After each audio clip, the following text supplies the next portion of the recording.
যাদের জমি নেই তাদের আবার কৃষক বন্ধু, আরও কত কী যে দেখার আছে বন্ধুরা।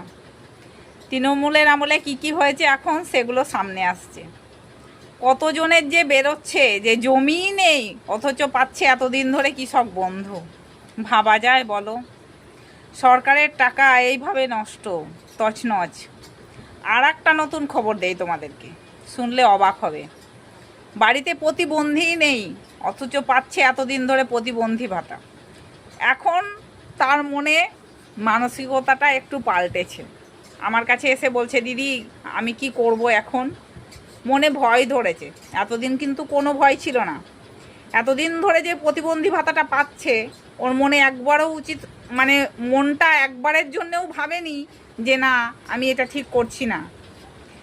তৃণমূল কোন নেতাকে কিছু টাকা দিয়েছে এবং প্রতিবন্ধী ভাতা হয়ে গেছে। এতদিন ধরে নিশ্চিন্ত মনে টাকা ঢুকছে মাসে মাসে, কি আনন্দেই না আছে। আমাকে বলছে এখন কি করা যায়। আমি কি বলেছি জানো? এতদিন যখন তুমি প্রতিবন্ধী ছিলে না তখন তোমার টাকাটা নিতে একবারও মনে হয়নি কিছু।